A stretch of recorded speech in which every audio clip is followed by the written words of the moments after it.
Bonjour. Alors vous pouvez vous procurer un emploi à l'arrière de l'église avant chaque célébration de la neuvaine. Ceux-ci seront bénis par le président avant la prière finale. Alors votre présence aujourd'hui en ce sanctuaire revêt aux yeux de notre sainte patronne une signification bien particulière.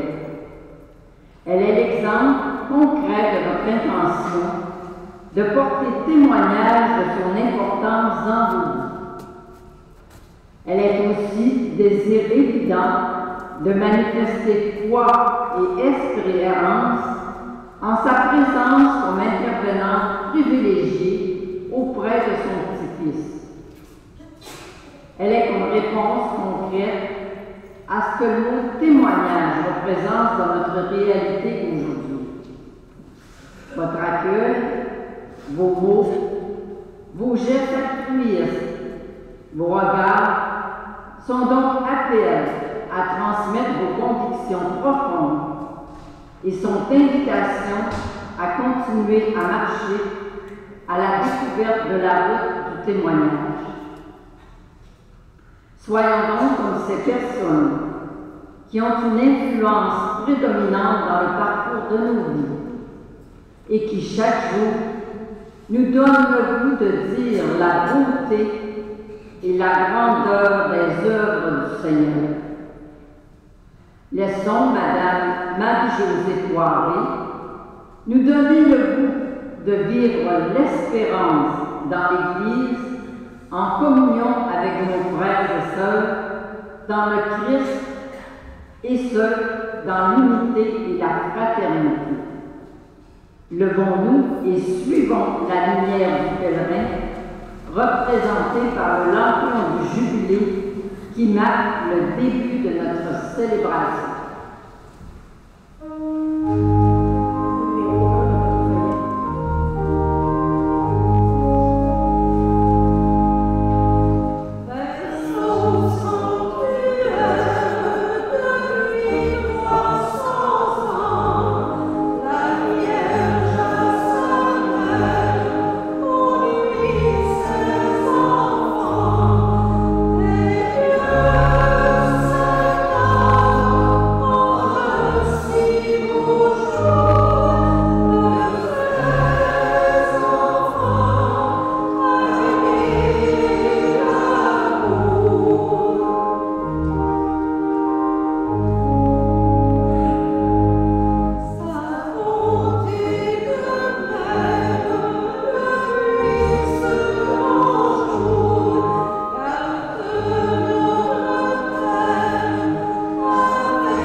Et qui est au service d'accompagnement et de formation au diocèse de Chicoutimi.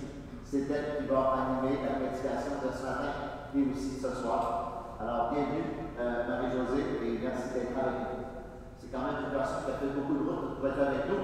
Elle demeure en banlieue de Québec, à Lévis. Alors, il a fallu qu'elle traverse le pont dans quelque chose, puis venir au travers de cette Pâques. Alors, merci d'être avec nous. Nous allons maintenant prendre la suggestion pour la pénitentielle de la liturgie d'aujourd'hui. Dieu nous accueille et sa miséricorde est immense. Aussi nous appelle à nous ouvrir constamment aux autres, parce qu'il nous arrive de nous replier sur nous-mêmes. Demandons au Seigneur de nous aider à transformer nos cœurs.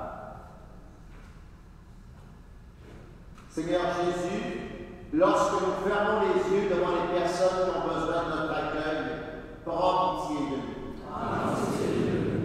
Ô Christ, lorsque nous fermons notre cœur aux gens qui ont besoin de notre amour, prends pitié de nous. Seigneur, lorsque nous fermons les bras devant ceux et celles qui ont besoin de chaleur humaine, prends pitié de nous. Que Dieu puissant nous fasse miséricorde, qui nous indique la voie de l'amour sans fin et nous conduise à la vie éternelle. Amen. Et maintenant, présentons au Seigneur cette prière. Sois favorable à tes fidèles, Seigneur, et dans ta bonté, multiplie pour eux les dons de ta grâce, afin que, brûlant de charité, de foi et d'espérance, ils soient toujours vigilants pour garder tes commandements. Par Jésus-Christ, ton Fils, le Seigneur, qui règne avec toi dans l'unité du Saint-Esprit, Dieu pour les siècles des siècles. Amen. Alors, pendant notre lecture, je vous invite à rester debout. Nous allons acclamer la parole de Dieu.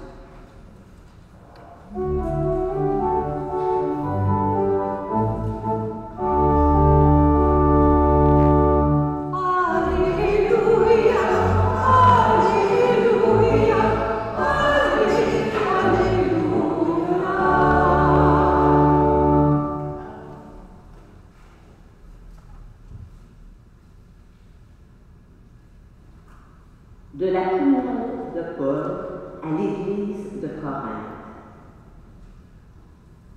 Sœurs et frères, personne n'est capable de dire « Jésus est Seigneur » sinon dans l'Esprit Saint.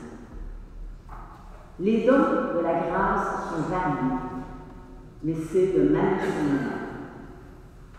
Les services sont variés, mais c'est le même Esprit. Les activités sont variées, mais c'est le même Dieu qui agit en tout et en tous. À chacun est donnée la manifestation de l'Esprit en vue du bien. Prenons une comparaison. Le corps ne fait qu'un. Il a pourtant plusieurs membres. Et tous les membres, malgré leur nom, ne forment qu'un seul corps. Il en est ainsi pour le Christ. C'est dans un unique esprit, en effet, que nous tous, juifs et païens, esclaves ou hommes libres, nous avons été baptisés pour former un seul corps. Tous, nous avons été désaltérés par un unique esprit.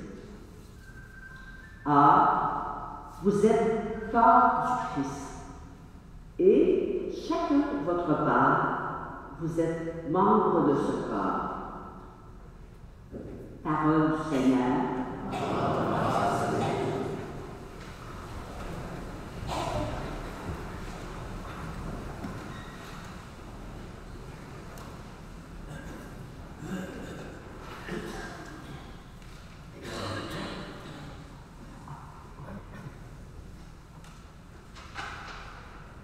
Frères et sœurs,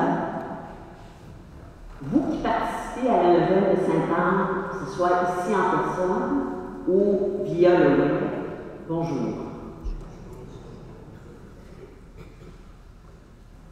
Je ne sais pas pour vous, mais je n'en reviens pas de voir le nombre de personnes que je connais qui ont des problèmes de genoux.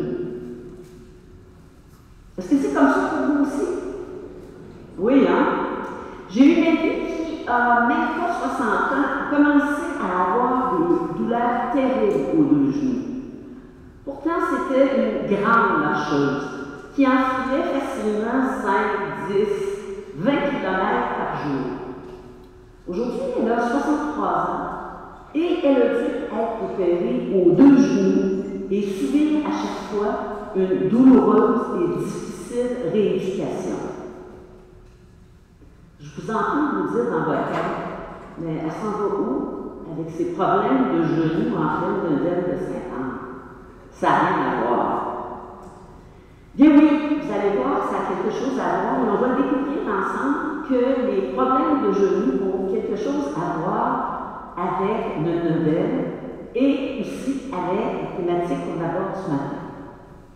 Parce qu'on va inviter à vous parler ce matin du thème « La communauté chrétienne comme lieu d'espérance partagée où les membres sont appelés à marcher ensemble dans la synodalité. »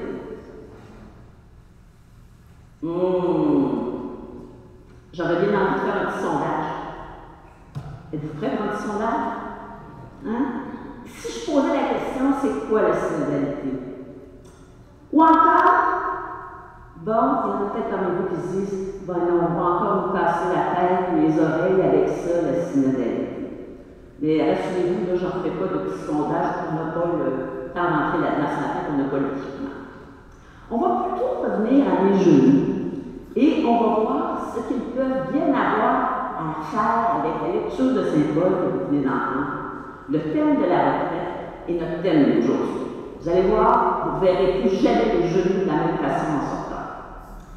D'abord, on va faire un petit détour qui en est pas un, parler de l'auteur de la lettre aux Corinthiens, Paul de Tarse. Petit détour. On entend régulièrement des extraits des lettres de Paul durant les célébrations eucharistiques, durant les célébrations de la parole, que ce soit sur semaine ou dimanche. Mais est-ce que vous saviez que Paul est un des premiers dont on aurait pu dire qu'il était un pèlerin d'espérance? Après avoir rencontré le Christ ressuscité, saint Paul a pris la route pour annoncer comment cette rencontre avait transformé sa vie. Et on peut le voir dans la diapositive avec ses voyages. Ça a été un grand marcheur, un vrai pèlerin, c'est Paul. Il n'a pas fait Compostelle, parce qu'à ce moment-là, ça n'existait pas, mais il s'est promené dans cette Turquie natale, ensuite vers Israël, vers la Syrie, la Grèce, la Turquie, Chypre, Malte, l'Italie, oui, où il va mourir à Rome. Et c'est durant son deuxième grand voyage que Paul s'est rendu à Corinthe, une ville grecque très dynamique et très multiculturelle. Aujourd'hui, on dirait que c'est une ville qui était très métissée. Il y a séjourné pendant 1 an et demi et il y a fondé de petites communautés chrétiennes, des églises qui se réunissaient, comme ça se faisait alors, dans des maisons privées, pour partager le repas du Seigneur, comme on va le faire tout à l'heure, quand on va continuer de célébrer l'Eucharistie. Saint Paul nous montre donc à chacun et à chacune qu'être chrétiennes, c'est être, par notre baptême, des hommes et des femmes en marche, des pèlerins et des pèlerines. Comme Paul, nous sommes tellement heureux de rencontrer le Seigneur Jésus que nous nous mettons en marche à sa suite. En tout cas, au moins, on est invités à se mettre en marche. Il n'y arrive pas toujours, mais c'est ça qu'on vise par notre vie. Ah! C'est pour ça que tu parlais des genoux tout à l'heure, parce qu'on a besoin de nos genoux pour marcher à la suite du Christ. Oui, c'est un peu ça, mais c'est pas seulement ça. Je vous invite à reprendre un peu plus doucement l'extrait de la première lettre de Paul qu'on a entendu au Corinthiens, qu'on a entendu tout à l'heure, et on va le faire en commençant par la fin. Prenons une comparaison. Le corps ne fait qu'un. Vous avez le texte à l'écran. Il a pourtant plusieurs membres, et tous les membres, malgré leur nom, ne forment qu'un seul corps. Il en est ainsi pour le Christ. c'est dans un unique esprit, en effet, que nous tous, juifs ou païens, esclaves ou en libre, nous avons été baptisés pour former un seul corps. Tous, nous avons été désaltérés par un unique esprit. Or, vous êtes le corps du Christ, et chacun pour votre part, vous êtes membre du corps. Qu'est-ce qu'il nous dit, Paul, dans ce texte? Il nous dit en fait plusieurs choses qui sont très importantes pour nous baptiser. Il nous dit d'abord que l'Église du Christ est le corps du Christ. C'est important de bien garder cela en mémoire parce qu'on l'oublie souvent et on pense que le corps du Christ, c'est l'Eucharistie. C'est vrai, mais l'Église aussi est le corps du Christ. Et cela a des conséquences pour la vie des communautés qui communent célèbrent l'Eucharistie. Paul en parle ailleurs de ces conséquences dans la lettre de Corinthiens, on n'aura pas le temps de regarder ça ce matin. Deuxièmement, Paul nous dit aussi que les membres du corps que nous sommes, chacune, sont tous différents, mais que pourtant, ils forment un seul corps. De même, toutes les personnes baptisées, avec toutes leurs différences, et on ne peut pas faire beaucoup plus différent dans le monde de Paul que des Juifs ou des païens, des esclaves ou des hommes libres. Il nous dit que toutes ces personnes sont baptisées dans un unique esprit pour former le corps du Christ. Dans le corps du Christ, les différences entre les personnes existent encore, bien sûr, mais elles n'empêchent pas l'unité, car c'est le baptême que tous et toutes nous recevons qui crée l'égalité. C'est important de savoir ça. Paul va même plus loin. Il nous dit que les baptisés ne sont pas seulement baptisés dans l'esprit, il nous dit qu'ils sont désaltérés par cette unité. On ne rend pas justice à l'Esprit Saint dans nos façons d'en parler. L'Esprit, ce n'est pas seulement celui qu'on reçoit à la confirmation, puis c'est fini. L'Esprit Saint, il est aussi donné au baptême. Il ne peut pas y avoir de baptême, d'Eucharistie, de vie chrétienne sans l'Esprit Saint. Et si l'Église est le corps du Christ, c'est l'Esprit Saint qui circule en elle, qui l'alimente et qui l'aide. Maintenant, on peut revenir à notre genou du début. Quand vous écrivez genou pour parler du corps, vous l'écrivez comment? Hein? G-E-N-O-U. Tout le monde sait ça. Puis on sait que ça prend un X à la fin, non pas un S, hein? On l'a appris quand on était à la petite école. Mais pour penser l'Église comme corps du Christ, on doit le penser et l'écrire autrement. On doit l'écrire J-E, trait d'union, M-O-U-S. Je, nous. Et pas seulement de penser et l'écrire, mais aussi le vivre. Car l'Église, c'est l'articulation de plusieurs je que nous sommes qui vont devenir un nous. Ce nous, c'est le corps du Christ. C'est l'ensemble des personnes baptisées que l'Esprit Saint fait vivre comme un corps. Pour marcher, le corps du Christ, qui est l'Église, a besoin de ses genoux, bien sûr, mais il a aussi besoin de ses pieds, de ses jambes, de ses hanches, de ses bras, de ses poumons, de son cœur, de ses yeux, de son cerveau, de ses oreilles. Il a besoin de tous les organes et membres que chacune nous sommes et qui constituent le corps du Christ.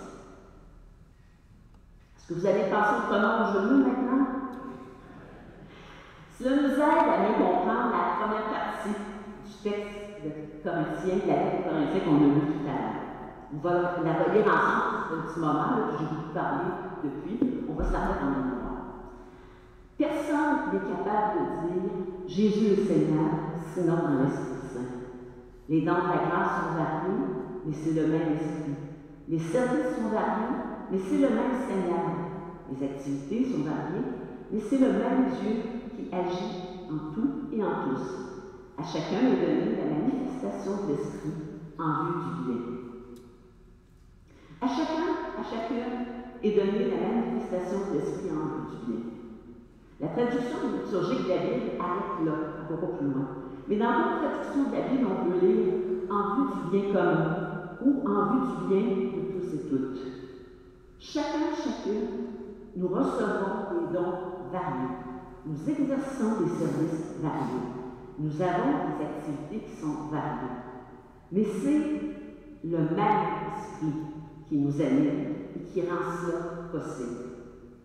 C'est l'Esprit Saint qui nous anime, qui rend possible que nous puissions dire ensemble chaque dimanche, je crois en Dieu, ou encore le Christ est ressuscité.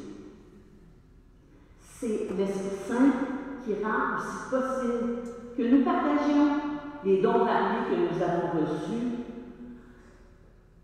en vue du bien de tous, du bien de nos familles et de nos proches, bien sûr, mais aussi de notre communauté chrétienne, de toute l'Église et du monde. Comme le Christ, dans l'Esprit, nous sommes appelés à vivre, à aimer, à créer, à transformer, parce que nous sommes ensemble les membres du corps du Christ. Vous vous demandez peut-être, comme Marie à l'Annonciation, quand l'ange lui a annoncé qu'elle allait donner naissance à celui qui serait appelé Fils du Très-Haut, comment cela va-t-il se faire? Car, vous l'avouerez avec moi, c'est presque aussi impossible à vue humaine que nous tous, qui sommes si différents et différentes, devenions un seul corps, qu'une jeune fille enfante sans avoir connu d'homme comme Marie. Comment des personnes qui ont des habitudes, des goûts, des idées, des cultures, des traditions si différentes les unes des autres que nous, peuvent-elles devenir un corps? Le corps du Christ qui marche ensemble. Si ma mère était là, elle me dirait, comme quand j'étais une petite fille, ouais, ça ne se fera pas par l'opération du Saint-Esprit, Marie-Josée. Ben justement, au contraire, là, c'est l'Esprit Saint qui rend cela possible. L'Église, nous tous, toutes, c'est le corps du Christ où tous les membres, sans exception, sont animés par l'Esprit Saint. Parce que nous sommes tous et toutes des baptisés, nous sommes tous et toutes égaux. Nous sommes tous et toutes des enfants de Dieu qui avons revêtu de Christ et qui sommes greffés sur lui par le baptême. Et c'est ce qui nous fait frères et sœurs. C'est ce qui nous fait marcher ensemble dans l'espérance comme l'Église. Je n'invente pas cela. Le document final du synode sur la synodalité, on y arrive à la synodalité, le document final donc, qui a été publié en octobre 2024, promulgué par notre cher défunt Pape François, l'affirme aussi en reprenant le même extrait de Saint Paul que nous avons médité ce matin. Dans le texte, on peut lire « C'est dans un unique esprit, en effet, que nous tous avons été baptisés pour former un seul corps. Le baptême est le fondement de la vie chrétienne parce qu'il introduit chacun dans le don le plus grand, être enfant de Dieu, c'est-à-dire participer à la relation de Jésus avec le Père dans l'Esprit. Il n'y a rien de plus élevé que cette dignité donnée également à chaque personne qui nous fait revêtir le Christ et à être greffé sur lui comme des sarments sur la vie. Dans le nombre de chrétiens que nous avons l'honneur de porter, est contenue la grâce qui fonde notre vie et qui nous fait marcher ensemble comme des frères et des sœurs. La synodalité, c'est ça qui rend tout cela possible. La synodalité, ce n'est pas une nouvelle patente ou un nouveau comité ou une recette miracle. Synode veut dire marcher ensemble.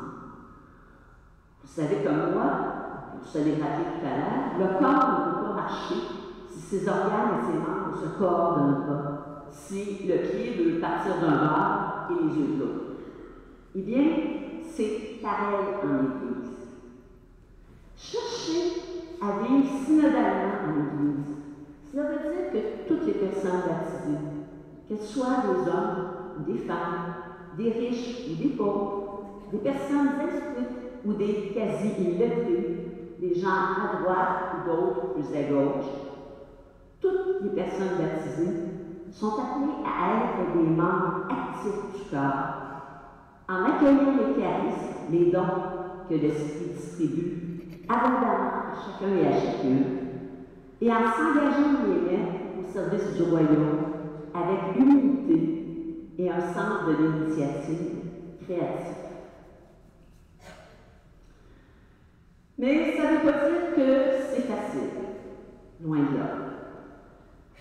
Comment on fait dans une communauté chrétienne pour que le conseil des fabriques, l'équipe de liturgie, l'équipe d'animation locale s'entendent? Pour que madame une telle qui n'est plus capable de sentir monsieur un tel à qui elle n'a pas parlé depuis des années se remette à échanger avec lui? Pour que les gens qui aiment le type de musique dans des célébrations, qui préfèrent tel président, participent avec ceux et celles qui aiment mieux une façon de faire. Je suis certaine que ces exemples-là, ça n'arrive pas dans vos paroisses, dans vos communautés chrétiennes. Il n'y a pas de division. Mais j'ai assez d'expérience en Église depuis presque 50 ans pour savoir que ça arrive ailleurs. Et que c'est pas facile, mais pour se consoler, c'est pas nouveau. Si Paul a écrit la lettre que nous avons lue tout à l'heure à ces chers Corinthiens, c'est justement parce que la visée était prise dans les communautés de Corinthe qui voulait remettre un peu d'ordre là-dedans. D'ailleurs, les chapitres qui précèdent le passage qu'on a entendu ce matin, Paul leur passe quelques savons à propos des divisions et des scandales dans les communautés de Corinthe. Non, c'est pas facile de vivre synodalement en Église. Et il n'y a pas de recette magique. La démarche synodale que nous avons entreprise depuis 2021 et à laquelle le diocèse de Chicoutimi participe nous donne des pistes. Et c'est ce qu'on a voulu traduire par le terme qui se déploie depuis plusieurs années. En marche, ensemble, dans l'amour, prendre soin. La démarche synodale, c'est un pèlerinage dans l'espérance de mieux vivre ensemble notre mission de baptiser.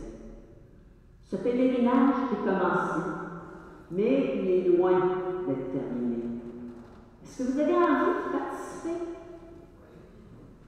Est-ce que vous avez envie aussi d'inviter les autres membres de vos communautés, vos familles, vos amis?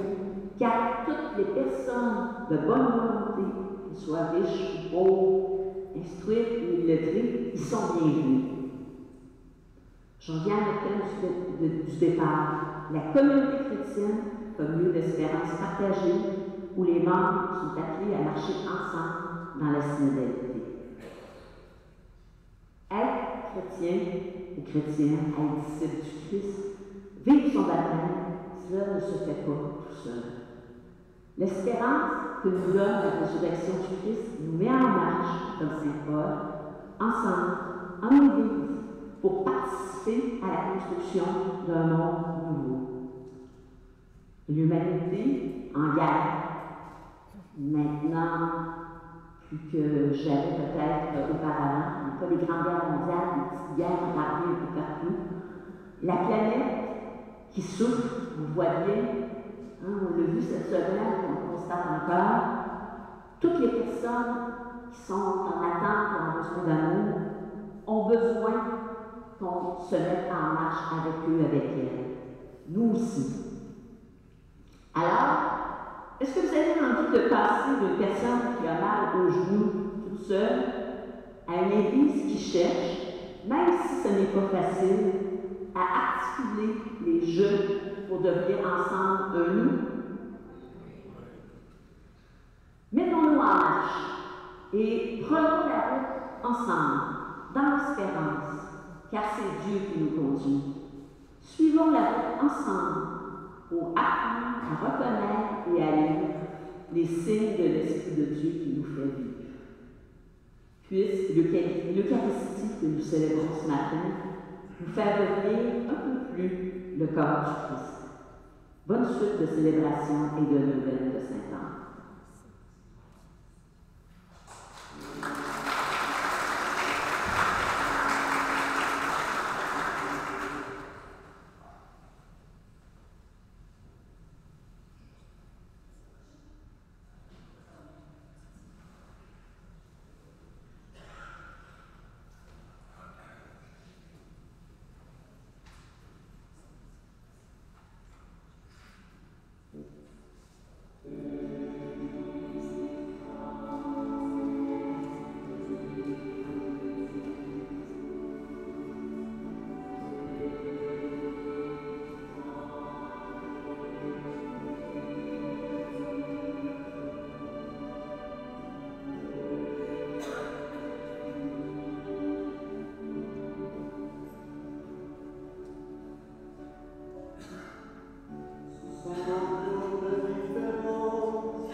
personnes désignées à apporter le panier au président de vos intentions courriel.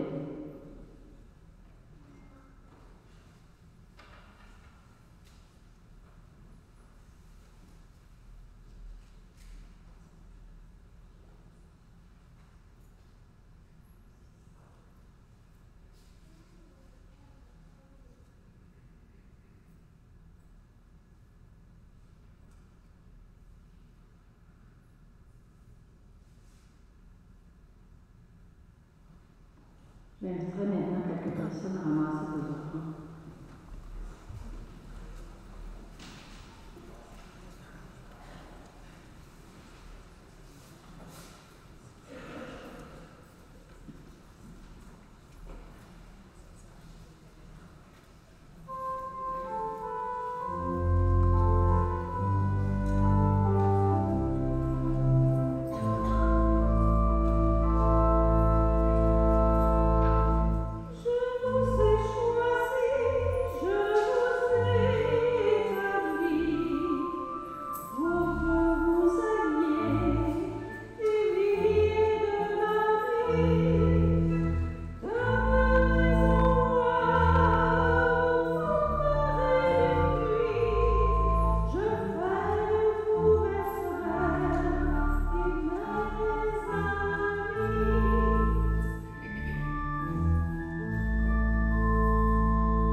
Seigneur Dieu, dans le sacrifice unique et parfait de ton Fils, tu as porté à leur achèvement les multiples sacrifices de l'ancienne loi. Reçois maintenant le sacrifice offert par tes fidèles serviteurs et sanctifie-le comme tu as béni les présents d'Abel, que les dons offerts par chacun chacune pour donner la gloire servent au salut de tous par le Christ notre Seigneur. Le Seigneur soit avec vous. Et le monde est plus calme.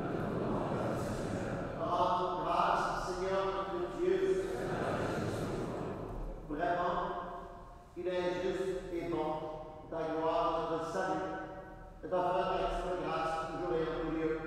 Seigneur, Père Saint, Dieu éternel et tout-puissant, toi, le Créateur de tous les éléments du monde, Maître des temps et de l'histoire, tu as formé l'être humain nominal et lui as soumis l'univers et ses merveilles. Tu lui as confié ta création afin qu'il en soit le gardien.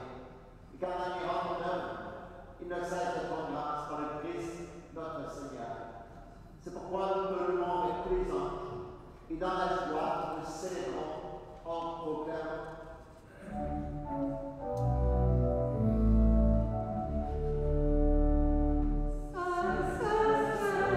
Seigneur, notre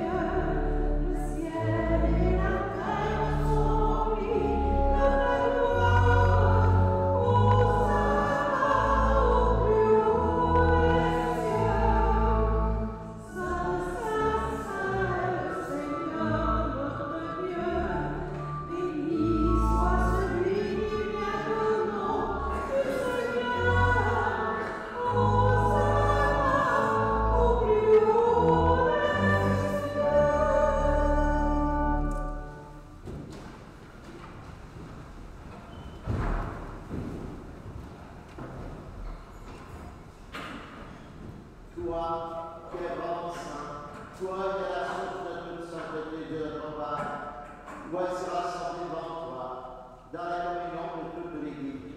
Célébrons le jour où le Christ est ressuscité d'entre les morts. Par lui que tu as levé à ta droite, nous te prions. Sanctifie ces offrandes, en répandant sur elles ton esprit, qu'elles deviennent pour nous le corps et le sang de Jésus le Christ, notre Seigneur. Au moment d'être livré dans librement dans sa passion prit le pain. Il rendit grâce d'avoir pris les tenaces disciples en disant, prenez et mangez-en tous, ceci est mon corps, livré pour vous.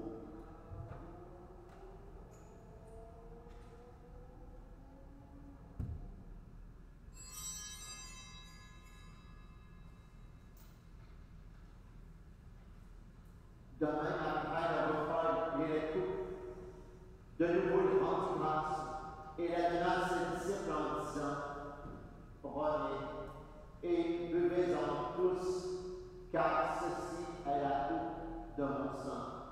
Le sang de l'alliance nouvelle et éternelle, qui sera versé pour vous et pour la multitude en rémission des péchés.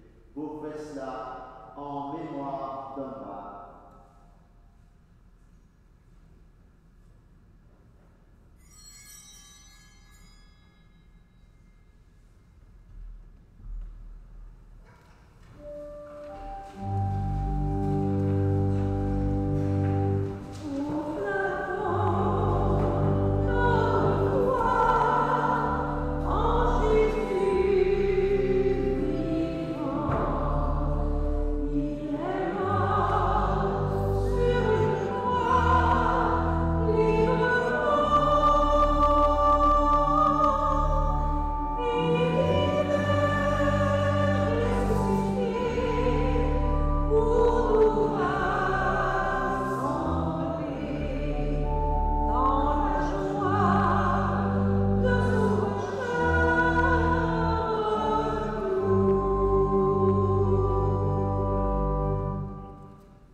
Cette prière d'Église.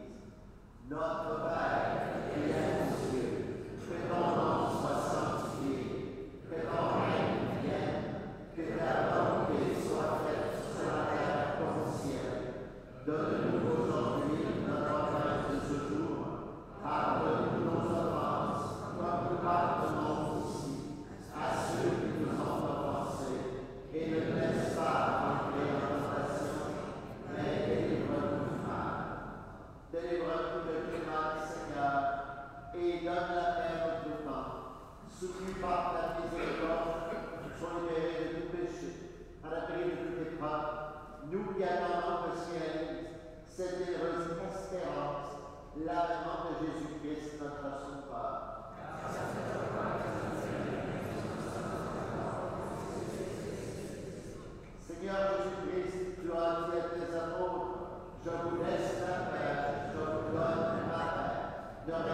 Alors, des rafraîchissements sont offerts au centre communautaire Gérald Linteau. Vous pourrez par la même occasion procurer des livres religieux ainsi que des objets de piété. Et cette année, nous avons une exposition de photos de notre église par le photographe Jérôme Gravel. Alors, vous êtes invités à venir voir ça. Merci.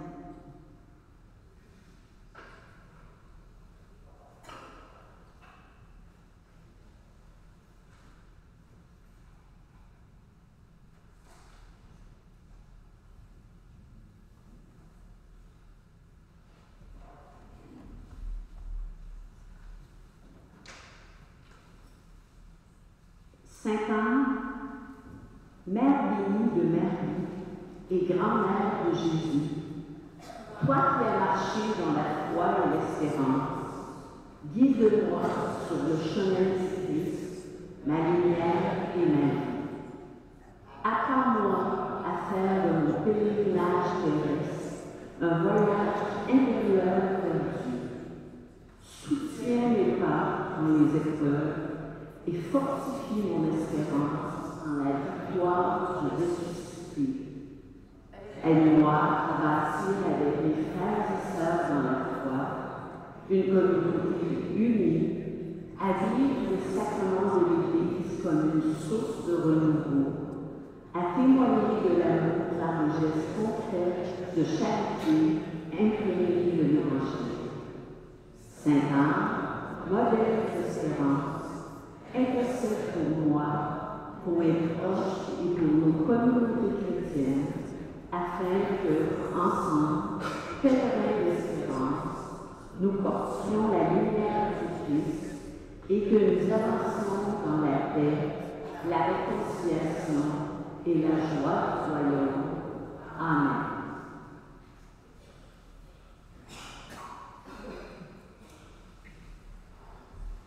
Je vous rappelle que vous pouvez vous procurer des objets de piété au centre Gérald à côté. Vous pouvez également vous prendre de l'eau bénite dans la fontaine en avant. Et aussi, enfin, vous dire qu'on va faire la vénération de la relique à la fin de la messe ici à la.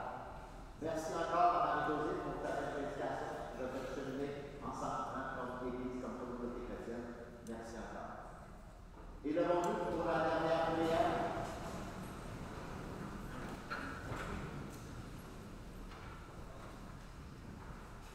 Dans ta bienveillance, reste auprès de ton peuple, nous t'en prions, Seigneur. Puisque tu l'as mis sur sa commande du ciel, fais-le passer de ce qui est ancien à la vie nouvelle, par le Christ notre Seigneur. Amen. Le Seigneur soit avec vous. Ceux qui ont des objets de piété, veuillez prendre dans vos mains, vous allez bénir en même temps vos personnes. Que Dieu nous puissant vous bénisse ici vos objets au nom du Père et du Fils et du Saint-Esprit. Allez dans la paix du Christ. Bon dimanche et rendez-vous demain matin.